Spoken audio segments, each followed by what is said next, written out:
L'artista Matilde Tomat firma un video introspettivo sulla sua mostra Conservation, figlia di quel terremoto che nel 1976 sconvolse, distrusse, interruppe e cambiò per sempre le vite dei friulani. Buona visione e buio in sala.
Where did it all start?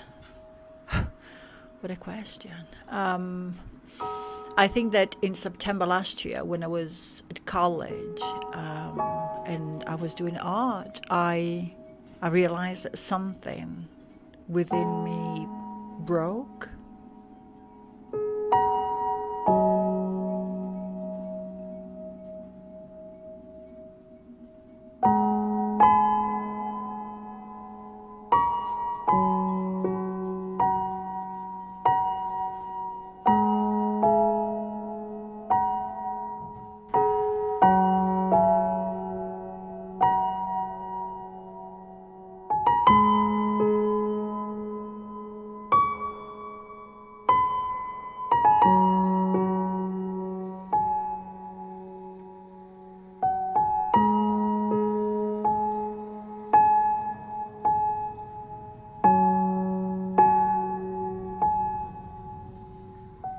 I automatically thought about creating a church. I had this idea of a broken church with an absent Jesus, and what was striking for me is that I associated automatically that broken church with the earthquake.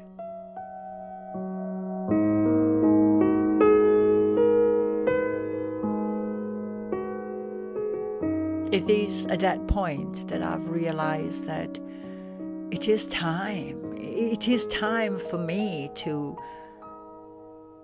work through it, to go through it, because I've actually never done it before. And I don't know at what stage I am in the working through it. I know that at a certain point something started within me, and it is a process I don't seem to be able to stop.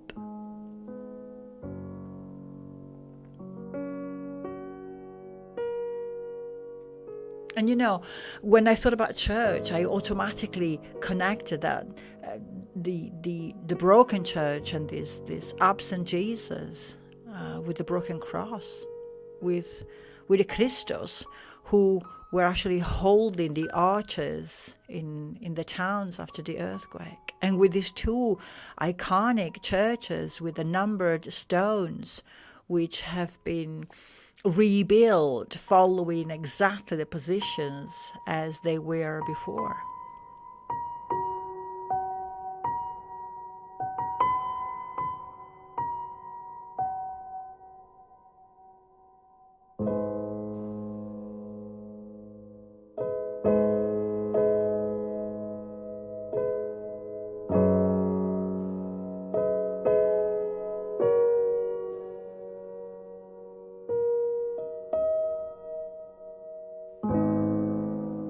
And those churches have been, photographed many times after that. And there is the big church in Visione, and the big church in Buona, which is where I used to live.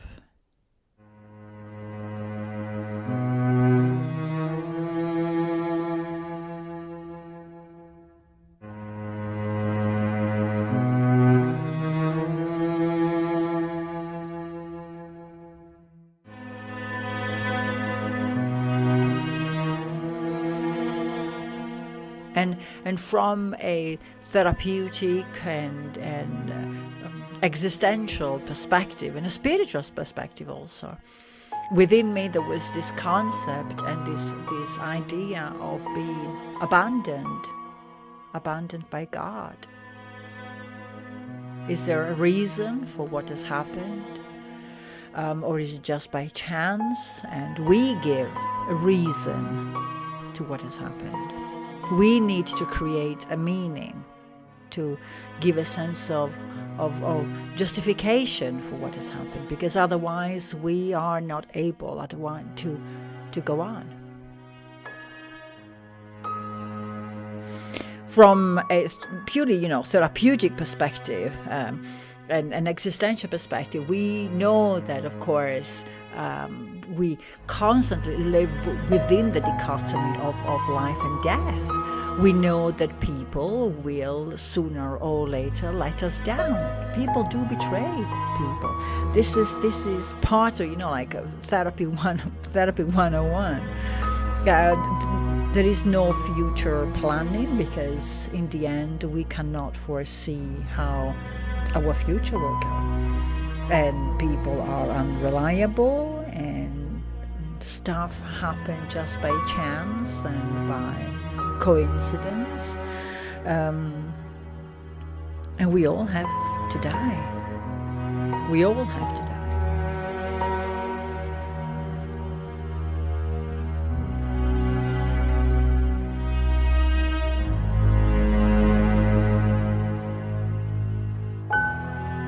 For me, it was realizing that I could trust my gut feelings, and I could trust whatever I really wanted to do. And this is why at my age of 51 I went back to college, and I wanted to do art. I wanted to channel whatever I knew it was there, even though I could not point a finger exactly or give a name to whatever it was there. And something within me right from the beginning break.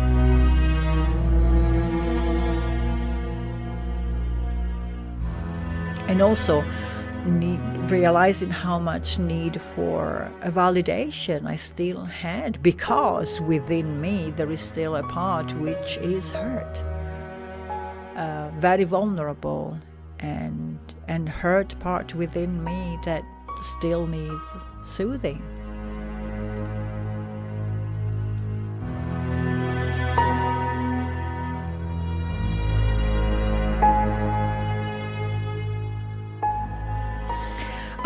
As a therapist, I work with people who have gone through or are going through bereavement, who've lost people, who went through losing a job or breaking up, going through a divorce, or, I don't know, dealing with a family member who suffers from dementia, people who's got memory loss.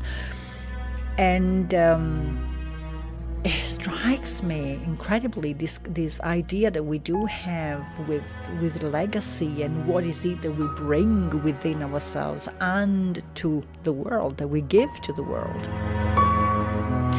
When I always said that we die twice. We die when we die as our body dies, but then again we die again when the people who knew us, the people who remembered us, when they die again.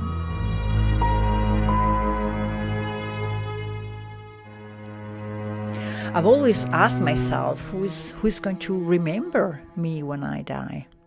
I've lost both my parents, my dad when I was 25 and my mum when I was 40, and I don't have any children. So for me, the idea of legacy and what you leave behind and how you are remembered are extremely important. I always thought that I had to do something, I had to make something, create something, become someone, because I have been given a second opportunity. I have been given another set of time and years, a handful of something that I could actually do. I'm not among the list of the victims who that night died.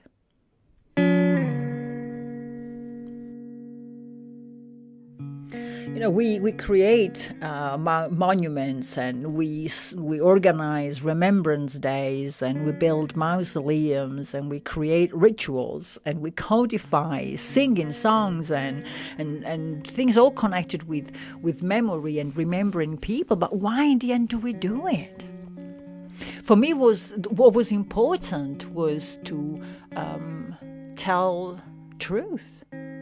Even though it's only my truth, or my side of the truth, it's still my truth. The population from the land, we are known for being people who never back down, who always keep on going on. That doesn't matter if there is an earthquake. We need to rebuild. We need to create something. Life goes on. So stop whinging, stop whining. Just pull yourself together and do something. Just create something.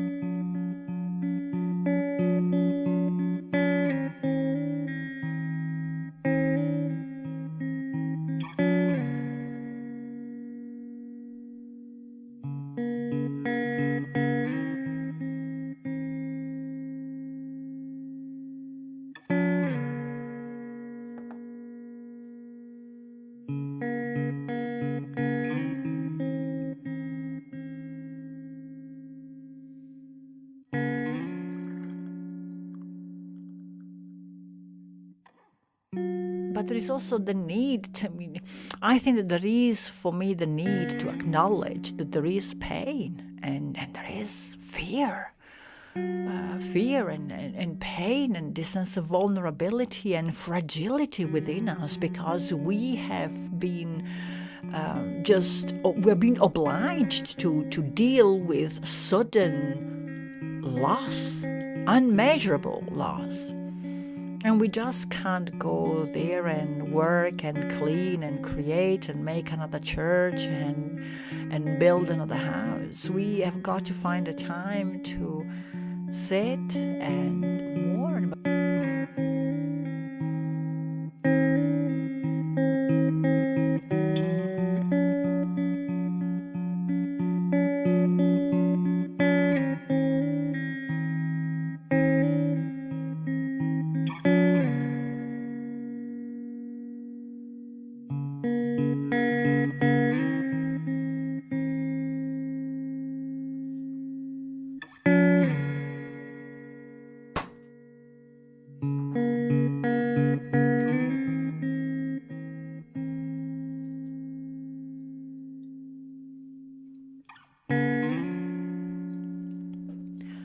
So after we organize everything, and with the support of the tutor and, of course, the support of Blackburn College, the Bureau got in contact with me, and we organized something. It was absolutely great, and it was fantastic. And I could see how the exhibition would have panned out perfectly within the walls and the structure of St. John's Church. And then disaster strikes again. I wake up this morning with loads of posts on Facebook and this tragic news, the fact that St. John's Church burned down. And there I am in a bed, just again another morning, facing desolation and facing destruction. It's not an earthquake this time, but it is fire. Is this again just pure chance? Has it got a deeper existential meaning? I'm creating a makeshift of a broken church, which will be exhibited within a church, and then this church burns down. Let's not forget also that we are creating all of this during the Easter period, so which is death and rebirth and legacy and commitment and dedication. So that really made me think that potentially it's not just chance. I go into a sense of PTSD and distress straight away. I think that it is pointless. This is the universe telling me that I've got to stop, that I don't actually have to create this exhibition. And then the Friulian, the person who just gets there and rebuild everything, sits at a table, and I said, no, hold on a second, I will finish making those pieces. Regardless whether I have a place or not to exhibit the pieces, I will finish making the pieces.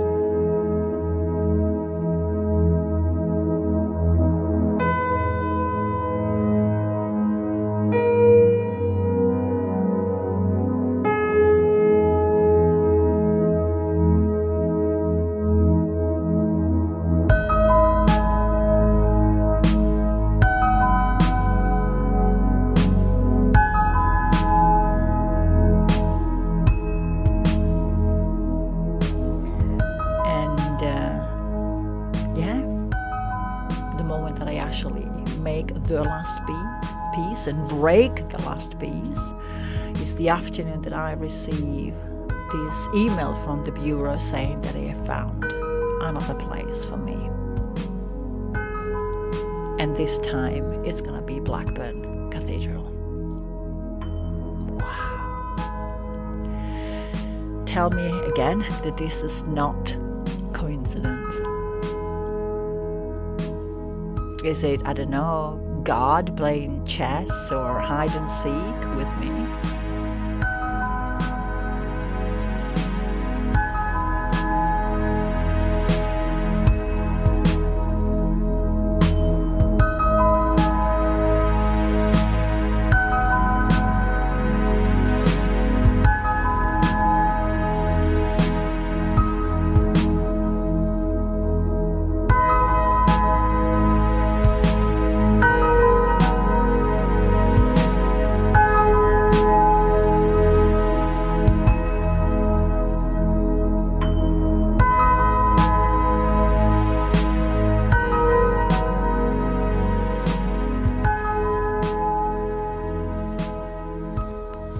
You see, my partner, he had an accident on his push bike some years ago, and he feels every day very grateful to be alive, to be here on this earth and live another day, to be with his daughters, his family, his friends, his passions, his interests, and he's full of life.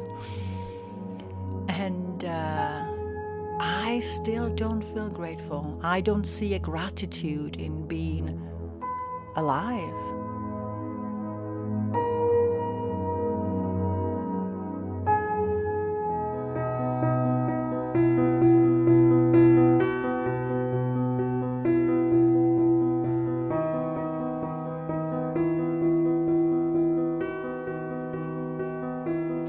I think I had to create this. I was talking to one of the tutors at college, and I was saying that I am not so sure that I have anything to give from an artistic perspective after this piece.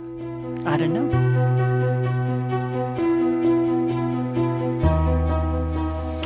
The only thing that I know is that I have to make this piece. I had to create this piece. I had to go through the whole process of creation and learning techniques and tools and learning to use plaster and collecting these jars and bringing some jars back from Italy with me, jars that belong to my family, and making them and breaking them. It was cathartic moments while I was doing it.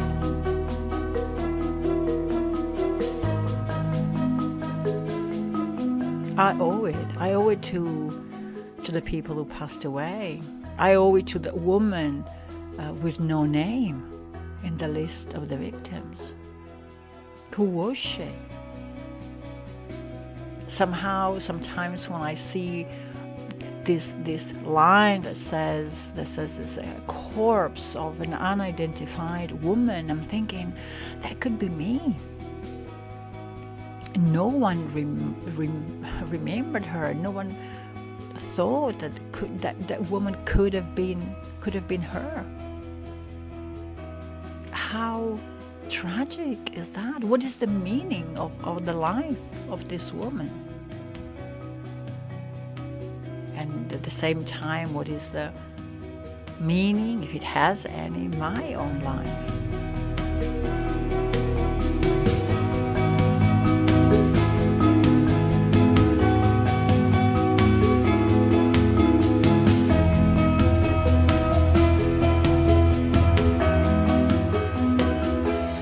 So I found the courage to go back to the village and the town only last March.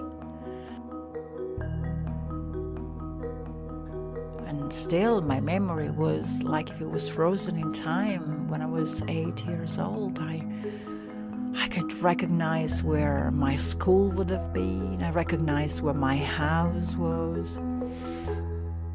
I went there and I took some pictures, and for the first time in 43 years, I actually found the courage and the time to sit together with my uncle, and we remembered specifically what happened that day, what went on, where I was, where was I sitting, what was I doing, what did I say, where was my dad, my mom, him. My memories are full of noises and sound and sirens, helicopters and tears and cries, and his memories are of silence. Because he went there with my dad from the city where we were staying that evening for dinner. And they drove back, and when they got to this town, it was like a ghost town.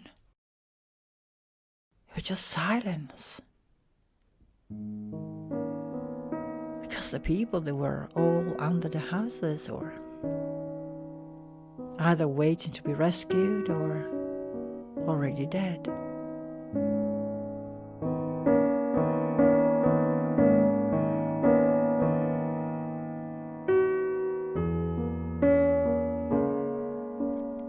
I owe this piece, I think, to the land, to this land who shaped me so much. I owe it to my friend Marina and my family and her family. I owe it to my school friends, my teachers, the woman down the lane who was selling herbs. I think I owe it to myself.